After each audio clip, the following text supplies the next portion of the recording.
technology. And the question was, how is the C-suite able to understand the impact, and do they really understand how complicated adopting MarTech and sales tech is for your company? And I had three answers there. One answer was they had no idea. Two is they kind of sort of understood it. And three was they really understood it.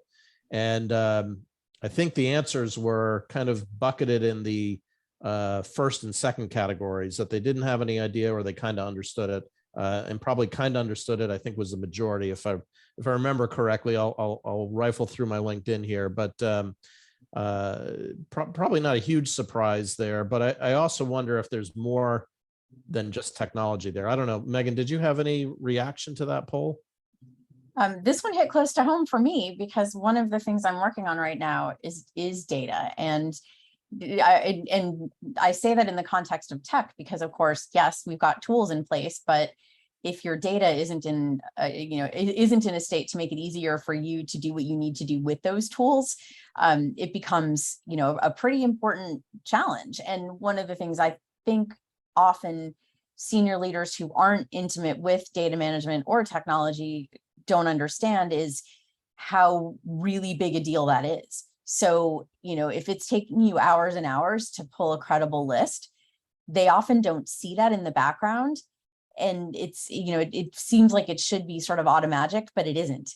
It's, and I think that's where it's not just the tech, it's all of the things that fuel the tech and the manual workarounds and the awkward, people-based integrations, as opposed to, beautiful, seamless APIs and all that stuff that becomes really hard to understand. And it becomes frustrating, I think, for those senior leaders, because they're like, why isn't this easier? And why is this taking so long? And then the other flip side of that is, but they don't really want to hear the excruciating detail behind why it's taking so long. So how do you hit that sweet spot of communications with leadership about things that are hard and complicated, but without putting them to sleep while you're explaining it? So that's I think the challenge I see here. I think it's our fault, Megan, because when they make a decision to not purchase the tech, the job still gets done because we do it. They just don't see the pain and suffering that you know what? That is so interesting. I hear you with that, because it's like, when a team is like, well, I guess I can't have the tool that would let me do this in 20 minutes as opposed to 2 days. They still, yeah, you're exactly right. And so it's kind of a flip side, right? It's like there's a lack of understanding about the positive effect of tech sometimes, as much as there is a frustration with why aren't we getting, a ton of ROI from this tech? Right. Yeah, I hear you. Well, and Dana, thank you so much for joining us today. We're super excited that you're here. Dana Therrien is the VP of the Revenue Ops practice at Anaplan, and he's going to tell us a little more about that role. But Dana and I have worked together for many, many years. He was on the team with me at Serious Decisions. And for people who don't know, Dana is probably one of the reasons why revenue operations is one of the hottest areas within B2B right now. You were definitely one of the early advocates and sources of knowledge about the transformational impact that revenue ops can have on a business. So I thank you for that, because I know it's really changed the way that we're talking about that function and why it's so critical. And would love to, to talk about that. But before we do, Dana, tell us a little bit about your role and sort of what the people that you're interacting with, because I think it has a lot to do with the discussion today.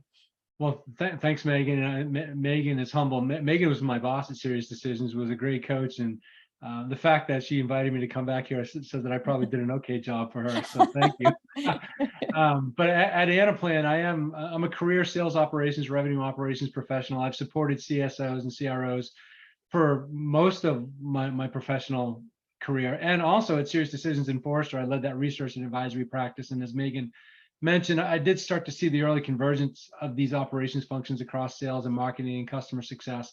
And today at Anaplan, I'm the advocate for that message, because we have a platform that really helps to accelerate the alignment of those groups inside of a company, not just in the go-to-customer functions, but also across finance and HR and supply chain.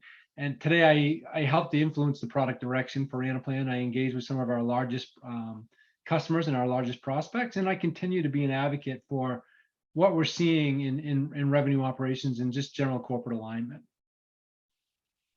And plus you have a really cool steampunk background.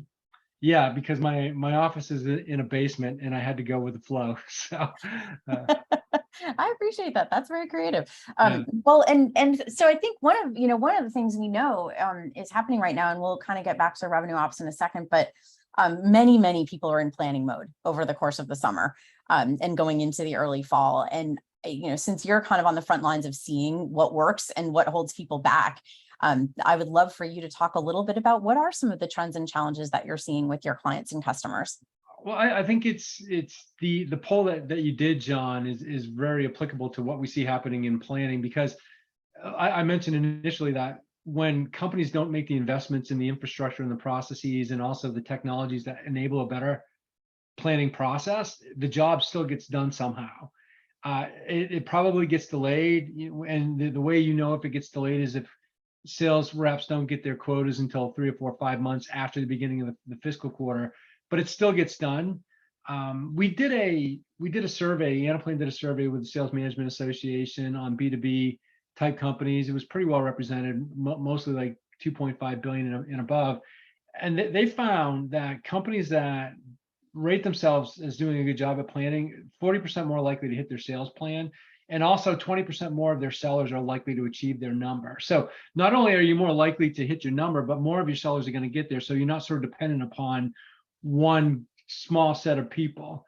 And what was really interesting about the survey was that 86% of those companies said that they're not good at planning. 86% of companies say that they're not good at planning. And that's because we still continue to ask people to do it in Excel. We ask them to do it in spreadsheets, and it's very disconnected and manual, and it's what causes problems. And then the last thing I'll say about that survey is when you see companies that rate themselves as not being good at planning, they rate themselves as being very good at sales forecasting. So if you think about it, you haven't done a very good job of setting your sales plan. You probably set some unrealistic objectives. You haven't coordinated well across the go-to-customer functions. So now in the next 12 months, you've got no choice but try to catch up and force those numbers to close. And marketing feels the pressure because you're not doing what you need to do in order to fill the pipeline. Sales isn't accelerating the pipeline. They're not closing deals the way they need to. And it's just catch-up mode forever. So bottom line, do a better job of planning. You won't have so much pressure on you throughout the year and feel like you're trying to catch up the whole time. And there won't be so much pressure on tactical response because you've done the strategic work up front.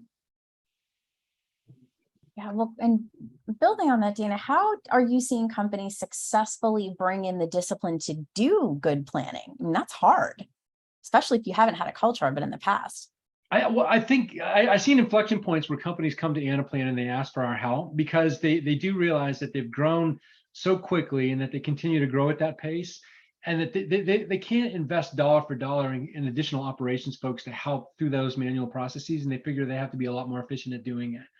The biggest challenge that we have when we're implementing Anaplan in a company for planning inside of a sales organization is you ask the sales or the revenue operations teams how they plan today, and they really can't answer that question because it's in muscle memory and they just do it. And every single year they'll go and reconstruct all these models. They'll do them in Excel and then they'll discard them.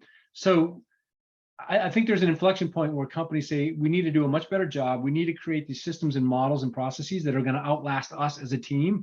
And we're going to invest in understanding how we have been doing things. We're going to document it, and then we're going to build it in a lasting platform like Anaplan so that when we do have this natural attrition, this platform is going to remain and continue to exist, and people can just step into the process from that point forward.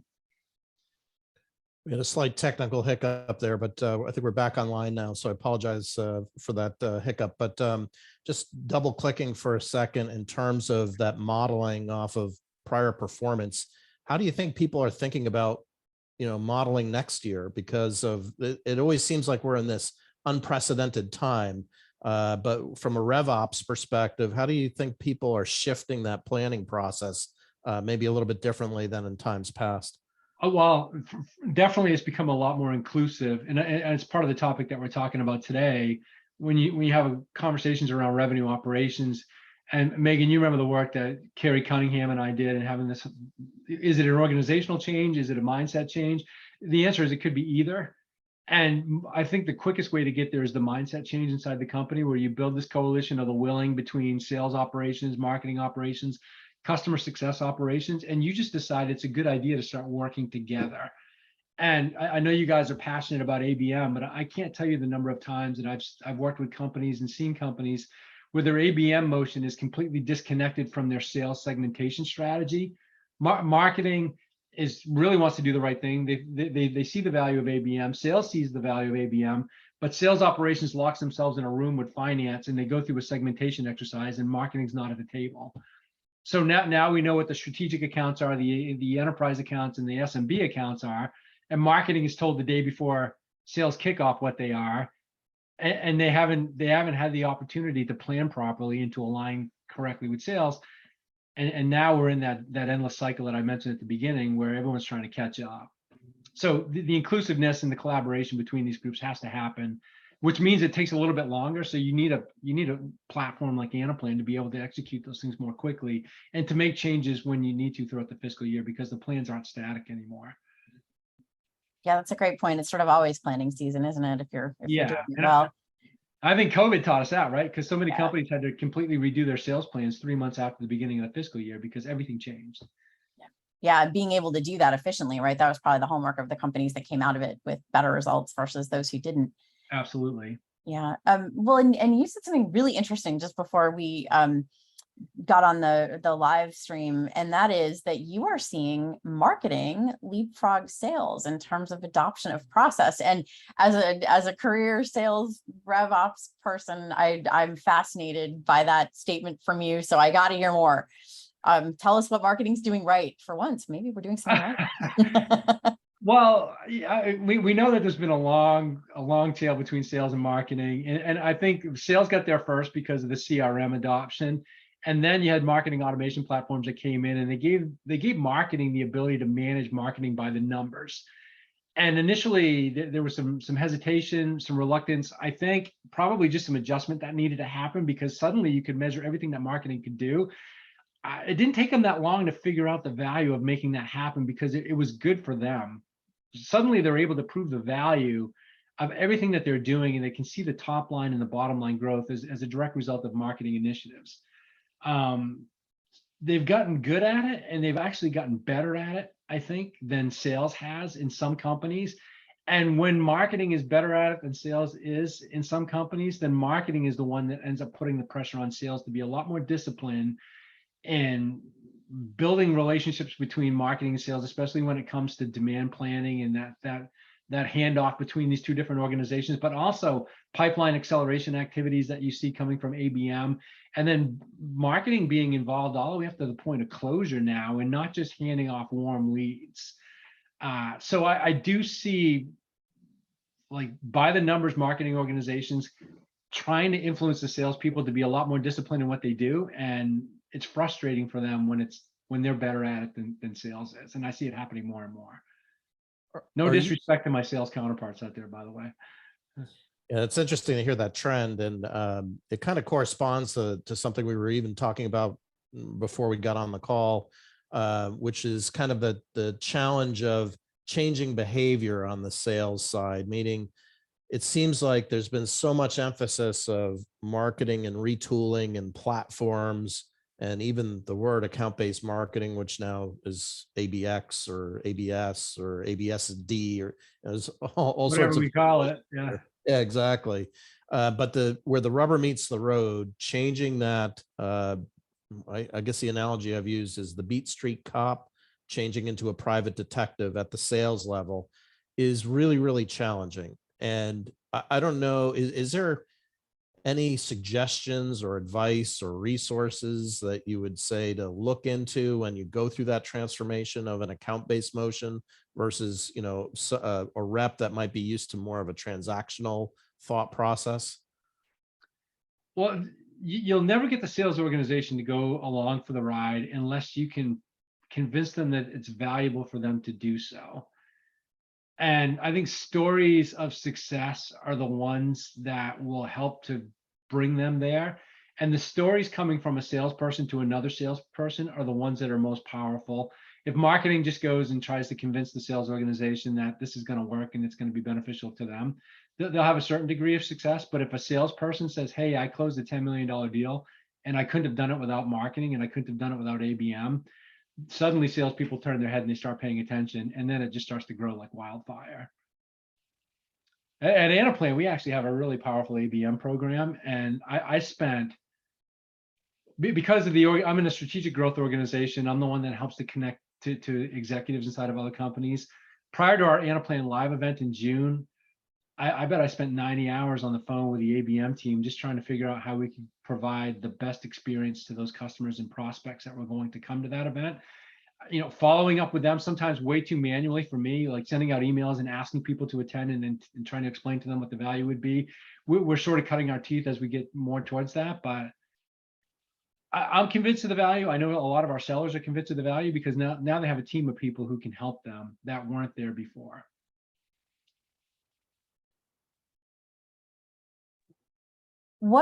As you think about sort of where revenue operations is now versus where it was, call it 3 years ago, right? Pre-pandemic, let's say, or whatever that neighborhood is, what has accelerated the adoption and the visibility of revenue operations from where you sit? Because I see it everywhere now, which is amazing. How do you think that happened? And to your point about the benefits, like what are some of the things that you've seen get people to really embrace it? It's kind of funny to think it was a controversial topic back in 2016, right, Megan? I mean, because people felt threatened by it, like, hey, this is going to be a land grab. It's not going to be good for marketing. I still keep stats. I was flying down to a meeting in Austin, Texas, when we were going to have a conversation with the people who were going to present that at Serious Decisions annual event. And I started to capture snapshots of people who were in those roles. And this was back in October of 2016. So in October of 2016, there were 8,300 people in LinkedIn who called themselves chief revenue officers. I pulled the stats like a month ago. There's 245,000 people who call themselves chief revenue officers today. People who are in that revenue operations function, there were 584 people in October of 2016. Now there's over 12,000. So what's caused that? I think revenue operations is a very natural motion for a small company just getting started, over 10 million, under 500 million, because they just don't have the resources to staff up the separate operations functions across those groups. So they start off that way.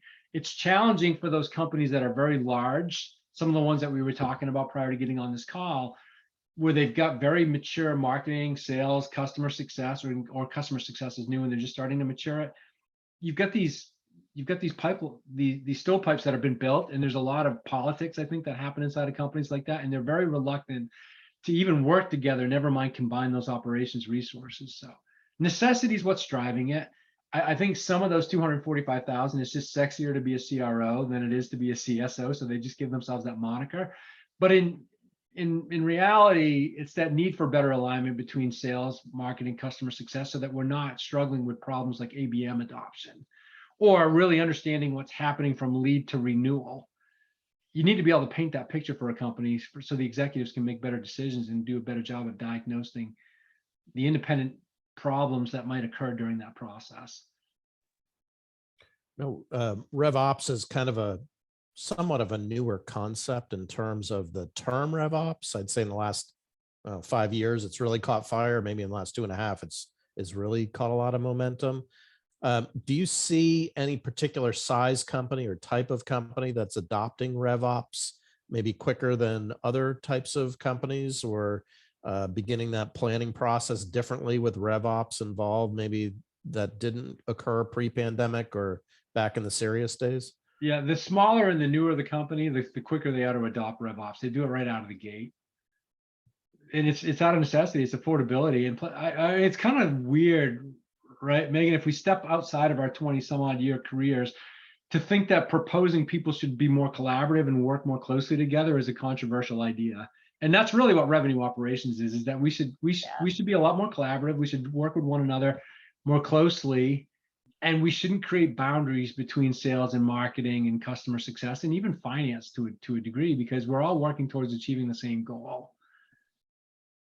It's these old stovepipes that have been in place for a very long period of time, where people have done their landlording of people and processes, and they're unwilling to give it up. So that the multi-billion-dollar companies struggle more with it, I think, than those smaller ones. Yeah, I totally agree, Dana. I think, back, early in this process, I wrote the blog post, revenue operations game changer or game over for the CMO. And my take was, no, this could be the making of your function. We lost John, or somehow we lost. There you are. Yeah. And I felt strongly that, as you say, collaboration should not be controversial. But you just sparked a thought for me. I think one of the challenges that we've had in bringing those operational functions together, whether it's sales ops, marketing ops, customer ops, is sales operations and sales in general have always had a very clear connection to the health and growth of the business, like super obvious. Yeah. You bring in revenue. Revenue is what helps us meet our target. Marketing very often reports on, or historically has reported on activity, and sometimes does a good job connecting it to pipeline, to precursors to revenue and to revenue, on whether it's, but that you've done something, but that activity orientation versus the results orientation makes that a different conversation. And then the same with customer. Very often a customer success team has more of an activity orientation. And while they appreciate that they're meant to contribute to retention, it's not as clear a line of sight. Like, it's not their sole responsibility to retain a customer very often. So if you've got two functions in that category who are like, hey, I'm all about activity, and another function that's like, I only care about results, and I'm oversimplifying, but I wonder if that's part of like why it's so hard. Yeah, absolutely. And then how do you attribute the activity to the overall result is the challenge. And not pit people against each other while you're doing it. Right. So one of the companies that I worked for after I left Serious Decisions, and I was responsible for standing up a RevOps function, and we chose to go the Coalition of the Willing, and the executives from marketing were so excited about it. Oh, so the way we were going to build this Coalition of the Willing was through a very specific project, and the project was the charter was to go out there and create insights that are useful to all three organizations. What are those insights? How do we build them?